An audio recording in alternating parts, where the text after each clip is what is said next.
अच्छा, डेफिनेशंस को बताने के बाद मैं अब आप लोगों को डेफिनेशंस को बताने के बाद मैं आप लोगों के साथ जो है वो शेयर करूंगा हिस्ट्री। देखिए हिस्ट्री को जैसे मैंने पहले बताया कि फिलॉसफी तो है जनाब, जब से इंसान आया है ये अपने बारे में सोचना शुरू किया है इसने। क्यूरोसिटी अल्लाह ताला ने इसको दी हुई थी, रीजन को अप्लाई करना अल्लाह ताला ने इसको दिया हुआ था, तो तब से ही फिलॉसफी मौजूद है। बतौर डिसिप्लिन इसका आगाज जो है वो ग्रीक्स ने किया। कुछ लोग कहते हैं कि इसका आगाज जो है वो इंडियंस क्लेम करते हैं कि इसका फिर आगाज जो है वो यहाँ से हुआ, ईस्ट से हुआ। और जो लेकिन इस्टेब्लिश ये है कि इसका ओरिजिन ग्रीक है बतौर डिसिप्लिन। तो अर्ली फिलोसफिकल जो इन्वेस्टिगेशंस थी वो यही थी कि इंसान बना कैसे हुआ। अब जब आप साइंस की जुबान में बात करते हैं, तो क्या कहते हैं कि जी हमारी जो एवोल्यूशन है वो कैसे हुई है, हमारी एवोल्यूशन कि हम जी एप्स से हमारी एवोल्यूशन हुई है। और जब आप सोशियोलॉजी की बात करते हैं, सोशियोलॉजी की, तो वो यही है कि जी पहले जो थे वो हमारे हंटर्स थे। हंटर्स से वो नॉर्मेडिक टाइप थे। जब वो आहिस्ता आहिस्ता उन्होंने एग्रीकल्चर सीख ली, एग्रीकल्चर सीखी तो ज़रूरियात बढ़ गई, सोशल नीड्स बढ़ गई, ट्रेड करना शुरू कर दिया अपने सरप्लस को, वहाँ से सिटीज़ बन गई। तो इब्तदाई लोगों के जो क्वेश्चन थे वो यही थे कि हम किस चीज़ से बने हुए हैं, हमारी ज़रूरियात क्या हैं, हम कहाँ से आए हैं, कहाँ जाएंगे। एक क्यूरोसिटी मौजूद थी जिसको रिलीजन के तौर रिलीजियस गाइड्स जो थे वो गाइड कर रहे थे, जिसको मैजिक गाइड कर रहा था। तो इसी में हम देखते हैं कि ग्रीक्स फिलोसफर जो आते हैं उनका आगाज होता है और हिस्ट्री बतौर एक आप कहें कि फील्ड जो है वो फिलोसफी एस्टेब्लिश हो जाती है। अब हम एक जो फिलोसफर्स हैं उनको हम इस तरह से जो है वो डिवाइड कर सकते हैं, सोक्रेटिस और post Socrates, pre Socrates and post Socrates. Pre Socrates जो सोक्रेट से पहले आए, और पोस्ट सोक्रेटिस को आप जो ग्रेट फिलोसोफर्स हैं उनको आप तीन हिस्सों में तकसीम कर सकते हैं। ग्रेट ग्रीक्स, ग्रीक्स के बाद आगाज जो है वो मुस्लिम का फिलोसफी का होता है मिडीवल एजेस के अंदर, मुसलमानों का अरूज रहा तब। फिर आपका यूरोपियन फिलोसफी का आगाज होता है एंड स्टिल देयर। इसको हम बोलेंगे मिडीवियल पीरियड, इसको हम बोलेंगे एंशियंट हिस्ट्री, इसको हम बोलेंगे मॉडर्न, और then post modern and contemporary. अब चूंकि हम फिलोसफी को बतौर सब्जेक्ट नहीं पढ़ रहे हैं बल्कि एजुकेशनल फिलोसफी पढ़ रहे हैं, तो हम इस चीज के ऊपर ज्यादा नहीं जाएंगे, लेकिन एक बेसिक इंट्रोडक्शन इसका होना चाहिए। तो वो इंट्रोडक्शन मैं आप लोगों के सामने रख रहा हूँ। My voice is clear? आपको समझ आ रही है जो मैं बात कर रहा हूँ?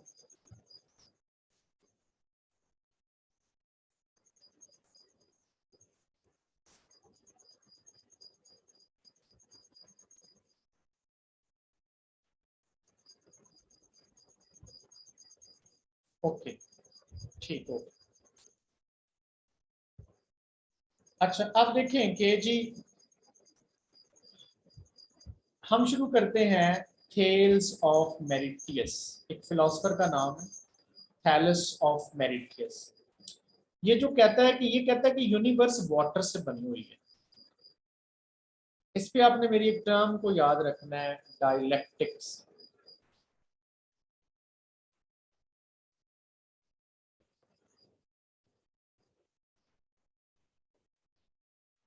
इसके बाद आता है अनैक्सिमेनस। ये कहता है कि एयर से बनी है ये यूनिवर्स। फिर एक फिलोसफर आता है हेराटोक्लिस, वो कहता है फायर से बनी है। एनेक्जिमेंडर आता है, ये कहता है ये कायनात जिस चीज से बनी हुई है वो अनएक्सप्लेन्ड सब्सटेंस है।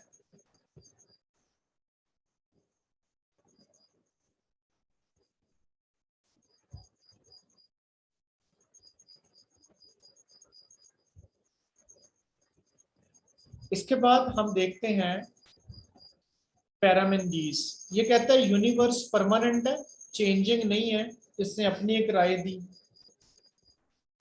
एपिडियस कहता है जी कि चार चीजों से बनी है कायनात, वाटर से, एयर से, फायर से और क्ले से, मट्टी से। डेमोक्रिटियस आता है, वो कहता है जी एटम जो है वो यूनिवर्स की बेस है, यूनिवर्स के अंदर जितनी चीजें मौजूद है उनकी बेस एटम है। पैथागोरस आता है, फिथागोरस जिसे कहते हैं कि ऑल सब्सटेंस कायनात के अंदर जो सब्सटेंस है ना, सारे के सारे जिनकी जो चेन के जरिए ये चल रहे हैं, और वो चेन जो है वो मैथमेटिकल रूल्स के साथ चलती है। ये ग्रीक्स आ रहे हैं और ये डायलेक्टिक की फॉर्म में, फिलॉसफी की फॉर्म में, फिलॉसफी के मेथड डायलेक्टिक के जरिए जो है वो अपने जवाब ढूंढ रहे हैं कि कायनात बनी किससे हुई है। जो डायलेक्टिक मेथड होता है उसमें तीन चीजें होती हैं। सबसे पहले आप एक थीसिस देते हैं, जैसे कि एक थीसिस एक बंदे ने दिया, उसने कहा कि ये जो कायनात है ना ये एयर से बनी है। इस थीसिस ने एक बैलेंस करार बना दिया, एक स्टेटमेंट बना दी, ट्रुथ बना दिया। अब इस ट्रुथ को एक और बंदा चैलेंज करेगा, एक और फिलोसफर, वो कहेगा नहीं, it is made up of fire. ये एंटी थीसिस हो गए। तीसरा बंदा कहेगा, काफी अरसे तक ये स्टैब्लिश रहेगा, कुछ लोग इसको फॉलो कर रहे हैं, कुछ लोग, एक बंदा आएगा वो आके इन दोनों की बात के लॉजिक्स को उठा के एक नई थ्योरी देगा, जिसमें रेशनैलिटी जो है वो दोनों जानब की मौजूद होगी। उसको हम बोलेंगे सिंथेसिस। और इस पूरे सर्कल को, इस साइकिल को कहते हैं डायलेक्टिक्स। और फिलॉसफी का जो बेसिक या कह लेंगे सबसे जो पुराना मेथड है वो डायलेक्टिक मेथड है, जिसको फिलोसॉफिकल ट्रूथ्स को अनरिवील करने के लिए फिलोसोफर्स इस्तेमाल करते रहे। अब एक टर्म है सोफिस्ट। ये सोक्रेटिस से पहले के लोग हैं, ये फिलोसोफर थे, ये बातूनी लोग थे। ये कहते, ये इनका जो भी लॉजिक होता था उसको रेहोटिक के जरिए, बातों के जरिए, बातूनी गुफ्तगू के जरिए, अपनी बातों के लॉजिक के जरिए, आप कह लेंगे जिस तरह हम कहते हैं कि ये बंदा बोलने के फन का मालिक है, इसका ये गुफ्तार का गाजी है, ये गुफ्तगू से कायल कर लेते थे। तो यहां से इन्होंने कहा कि असल में जो रेहोटिक्स है, this is the base of truth. सब बात तो ये हो रही है ना, ट्रुथ क्या है, ये दुनिया बनी कहाँ से है, असल सच्चाई कहाँ है। तो ये कहते थे कि ये जो ट्रुथ है ना जी, वो है रेहोटिक में, कि आपकी जो इल्म बयान है, इससे आप सच्चाई को बनवा सकते हैं, ये सच्चाई की तरफ आपको लेके जा सकती है। तो यहाँ से आके सोक्रेटिस ने कहा कि नहीं, ये नहीं है, ये ट्रुथ नहीं है। ट्रूथ जो है वो हमेशा जो है वो एक परमानेंट चीज है, जो कि एक जो कि जिसको आपको रीजन के जरिए एक्सप्लॉइट करना पड़ता है, बातों के जरिए नहीं। बातों के जरिए अगर आप किसी ट्रुथ पे पहुंचेंगे तो वो पायदार नहीं होगा। तो यहाँ से हम चलते हैं सोक्रेटिस की जानब।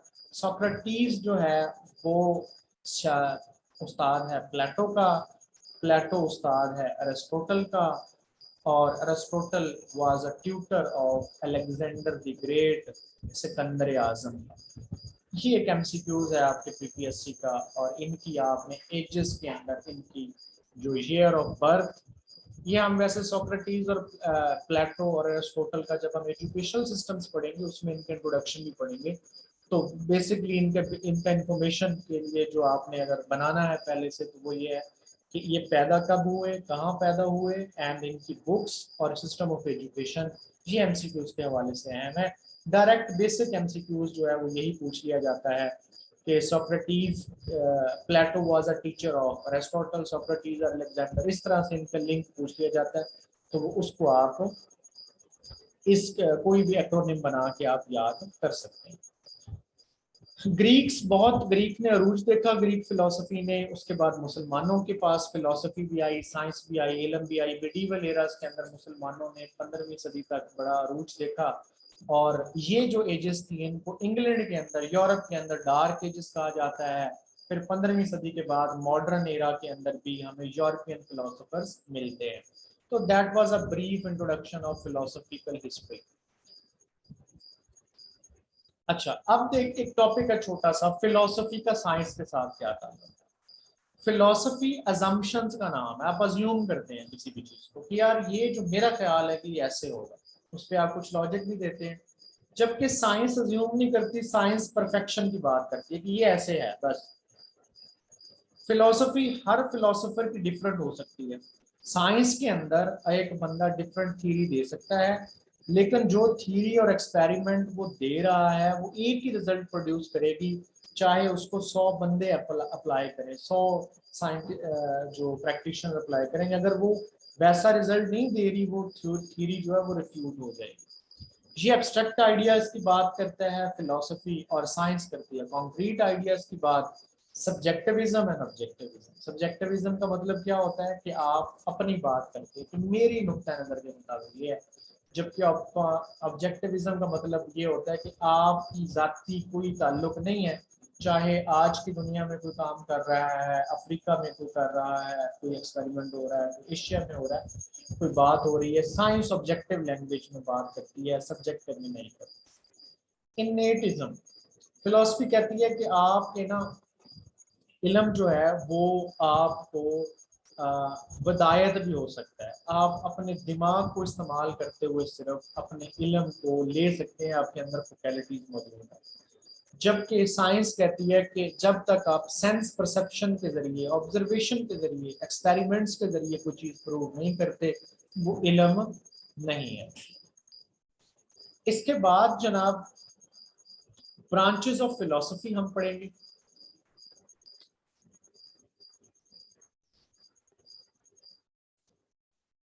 ब्रांचेस ऑफ फिलोसफी में आपको मेजरली 4 एरियाज मिलते हैं, 4 ब्रांचेस मिलती हैं। एक है मेटाफिजिक्स, एक है एपिस्टेमोलॉजी, एक है लॉजिक और एक है एक्सियोलॉजी। अब before going to their details, मैं इनके ऊपर एक मिनट में इनको एक्सप्लेन करना चाहूंगा। वो कैसे? मेटाफिजिक्स जो है वो क्या है? मेटाफिजिक्स बात करती है कि ऐसी चीजें, ऐसे ट्रूथ्स, ऐसे हकायक जिनका कॉन्क्रीट मैनिफेस्टेशन मौजूद नहीं है, and it is the real philosophy. मिसाल के तौर पे अब जब बात करते हैं कि यार ये जस्टिस क्या है, ब्यूटी क्या है, अब बात करते हैं कि पैशंस क्या है, करेज क्या है, तो इसमें आप बात कर रहे हैं मेटाफिजिक्स। अब बात करते हैं, कोई बंदा कहता है कि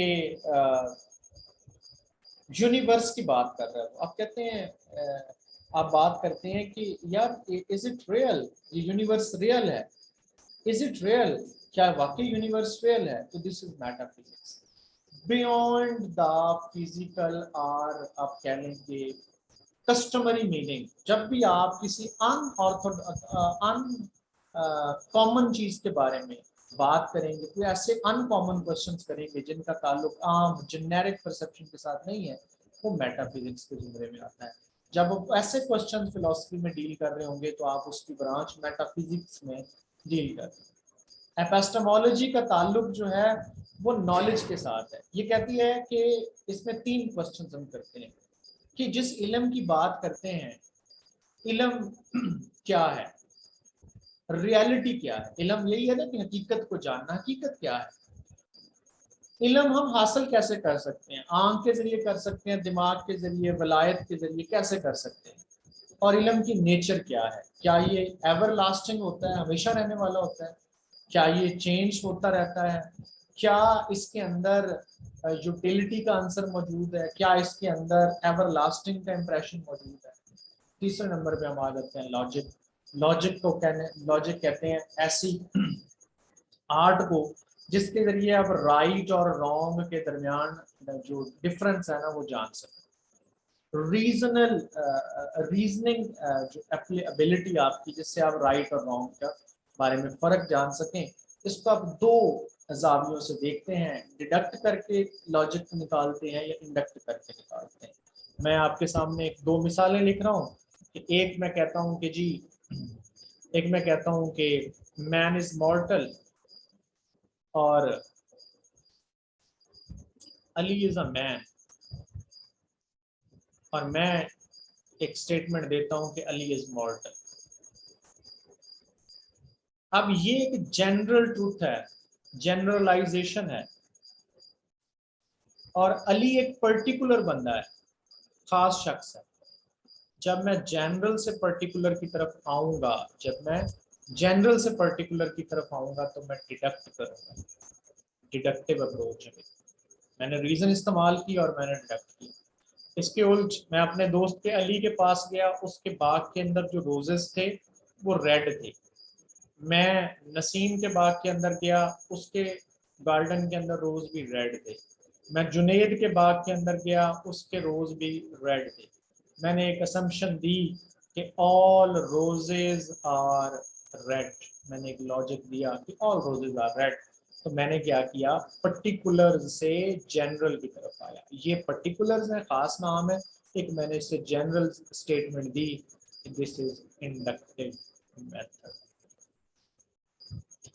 एक्सियोलॉजी, एक्सियोलॉजी का ताल्लुक है वैल्यूज के साथ कि यार जब हम हकीकत की बात करते हैं तो दुनिया की बात करते हैं यूनिवर्स में, इसमें राइट रॉन्ग किसको कहते हैं? एक एक्ट की, इंसान के एक एक्ट की वैल्यू क्या है? इसको अब दो हिस्सों में तकसीम करते हैं, एक है एथिक्स और एक है एस्थेटिक। एस्थेटिक का ताल्लुक ब्यूटी के साथ है, जो आपकी फिजिकल ब्यूटी है। एथिक्स का ताल्लुक है राइट और रॉन्ग के साथ। आपके एक्शन सोसाइटी के लिहाज से एथिक्स में रॉन्ग है या राइट, वो मॉरली गुड है कि नहीं है। तो ये मोरालिटी, मोरालिटी होता है आपके एक्शन का अमल, जो आपका अमल है ना वो मोरालिटी है। आप बुरा करते हैं तो आप मोरालिटी को बुरी प्रैक्टिस कर रहे हैं, आप अच्छा करते अच्छी प्रैक्टिस कर रहे हैं। इसके बारे में जो इसकी थ्योरी है कि ये अच्छा है, अच्छाई का कॉन्सेप्ट, अच्छाई की फीलिंग्स, दिस इज एथिक्स। तो ये फिजिकल मैनिफेस्टेशन है मोरालिटी, जबकि एथिक्स जो है वो एक कॉन्सेप्चुअल अंडरस्टैंडिंग है किसी चीज के अच्छा या बुरा होने की। अब मैं आपको अगली स्लाइड्स पे लेके जाता हूँ जहाँ पे हमने इसको डिटेल में लिखा है। Metaphysics beyond. Meta means beyond, physics means existence. Metaphysics, the branch of philosophy that deals with the quest of deeper and broader aspects of knowledge, जो कि knowledge को deeper level पे बात करता है। आम इल्म जो है कि ये आम सतही इल्म की बात नहीं करता, deeper इल्म की यहाँ पे बात होती है। A study of things beyond physical existence, justice, freedom, liberty, इसको आप दो हिस्सों में डिवाइड कर सकते हैं।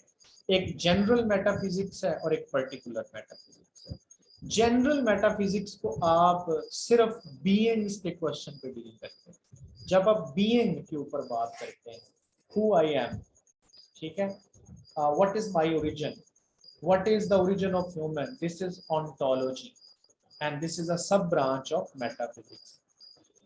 पर्टिकुलर मेटाफिजिक्स के अंदर दूसरी ब्रांच है पर्टिकुलर मेटाफिजिक्स, और मेटाफिजिक्स इतनी इंपॉर्टेंट है कि एरिस्टोटल इसको फर्स्ट फिलॉसफी कहता है। अभी 1 मिनट के बाद ये मीटिंग खत्म हो जाएगी, आपने इसी जो लिंक है ना इसी से दोबारा ज्वाइन कर लें। पर्टिकुलर मेटाफिजिक्स में हम तीन चीजों को देखते हैं, कॉस्मोलॉजी, साइकोलॉजी एंड थियोलॉजी। जल्दी जल्दी मैं बोलूंगा। कॉज का मतलब है यूनिवर्स, कॉस्मोलॉजी ऐसी ब्रांच ऑफ मेटाफिजिक्स जो यूनिवर्स के बारे में क्वेश्चन करती है। यूनिवर्स कब बनी, कैसे बनी, किस चीज से बनी, क्या ये लामहदूद है, इम्तनाई है, अनलिमिटेड है।